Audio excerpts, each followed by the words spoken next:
अस्सलाम वालेकुम। आज हम बात करेंगे सिर्फ़ तुम के 4th एपिसोड के बारे में। यहाँ पर हन्नान बहुत ज़्यादा परेशान और दुखी होता है जब उसे पता लगता है कि सारा की मंगनी हो गई है और अब वो मंगनी टूट भी नहीं सकती।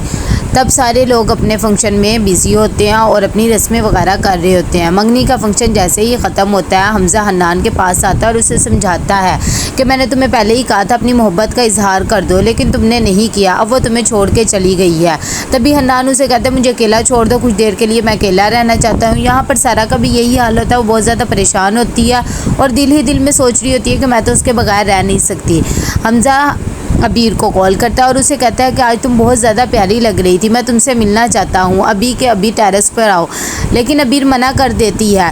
फिर सोचती है कि ये नाराज़ हो गया है, तो वो उसके पास जाती है और कहती है कि मुझे इतनी रात को क्यों बुलाया है।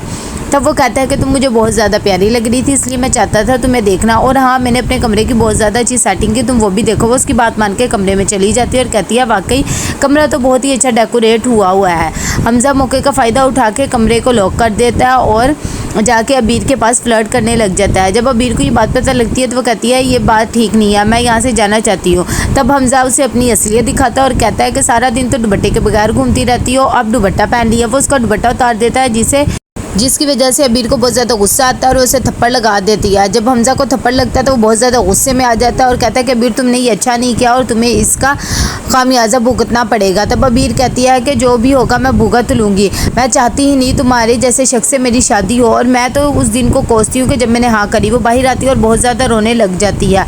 उसे सारी रात नींद नहीं आती और वो यही सोचती रहती है हमज़ा ने उसके साथ किया। जब उसकी माँ आती है तो वो उनके गले लग के रोने लग जाती है कि आप मेरी शादी करके मुझे इतनी दूर छोड़ के चली जाएंगी। लेकिन उसकी माँ उसे समझाती है कि सबको ये दिन देखना पड़ता है।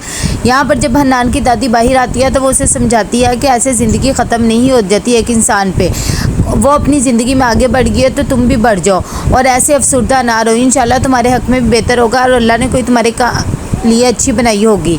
यहाँ पर जब मारू खाती है तो वो अबीर को कहती है कि ऐसे क्यों बैठी हो, थोड़ी देर आराम कर लो, फिर तुमने पार्लर भी जाना है।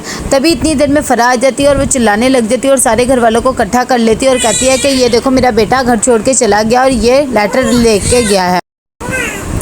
जब सब वो लेटर पढ़ते हैं तो उन्हें बहुत ज़्यादा गुस्सा भी आता है। उसकी दादी हन्नान को कहती है लेटर सुनाओ, तो वो उसमें लिखे गया होता है मैं इससे शादी नहीं करना चाहता, मैंने मजबूरी में हाँ कर दी थी लेकिन अब मैं नहीं चाहता। उसकी दादी कहती है कि इससे कॉल करो, मैं भी इससे बात करूँगी। लेकिन अबीर मना कर देती है और कहती है कि अब कोई फ़ायदा नहीं इससे बात करने का, अगर ये आ भी जाए तो मैं इससे शादी नहीं करूँगी। तभी सब घर वाले भी कुछ कहने ही लगते हैं कि वो वहाँ से चली जाती है और कमरे में जाके अपनी माँ से कहती है कि मैं उससे शादी नहीं करना चाहती। उसकी माँ भी उसे बातें सुनाती। इतनी देर में फ़रा आ जाती है और कहती है पता नहीं तुम्हारी बेटी ने क्या मेरे बेटे को कहा कि वो घर छोड़ के चला गया। लेकिन अबीर कहती है कि जाके अपने बेटे से ही पूछे। यहाँ पर सब घर वाले बहुत ज़्यादा परेशान होते हैं कि हमज़ा कहाँ चला गया और उन्हें अपनी इज्जत की भी फ़िक्र लगी हुई होती है। तभी उसकी दादी फैसला करती है कि अबीर की शादी अब हन्नान से होगी। उसके वालिदैन भी ये सुन के हैरान हो जाते हैं लेकिन वो कुछ भी नहीं कह सकते। उसके अब्बू भी मान जाते हैं और वो उसकी अम्मी को इशारा करते हैं कि कोई बात नहीं, मेरी माँ ने ये बात की, इसकी लाज रख लो। तभी हन्नान की अम्मी भी कहती है कि ठीक है, मुझे इससे कोई एतराज़ नहीं। हन्नान की दादी उसके पास जाती है और उसे मनाती है और कहती है कि अबीर से शादी कर लो। पहले तो वो नहीं मानता। यहाँ पर अबीर की माँ भी उसे समझाती है कि तुम मुझसे शादी कर लो, वो एक अच्छा लड़का है। जब वो नहीं मानती तो उसकी माँ उसके आगे हाथ जोड़ लेती है और कहती है कि मेरी इज़्ज़त रख लो। तभी अबीर कहती है कि मैं ज़बरदस्ती शादी नहीं करना चाहती, लेकिन ठीक है आपकी खातिर मैं हाँ कर देती हूँ, लेकिन अबीर से पूछ ले। उसकी दादी उसे कहती है मैं बहुत ज़्यादा फ़ख्र से आई थी कि तुम मेरी बात नहीं टालोगे और मेरी बात मान जाओगे। देखो वो अपनी ज़िंदगी में आगे बढ़ गई है, तुम्हें भी अपनी ज़िंदगी में आगे बढ़ जाना चाहिए, ये नहीं कि उससे सारी ज़िंदगी मोहब्बत करते रहो। हन्नान भी अपनी दादी के आगे मजबूर हो जाता और कहता है कि ठीक है मैं शादी कर लूँगा। तो कैसा लगा आपको ये एपिसोड? लाइक कमेंट शेयर करके लाजमी बताइएगा और हमारे चैनल को सब्सक्राइब कर दीजिएगा। अल्लाह हाफिज़।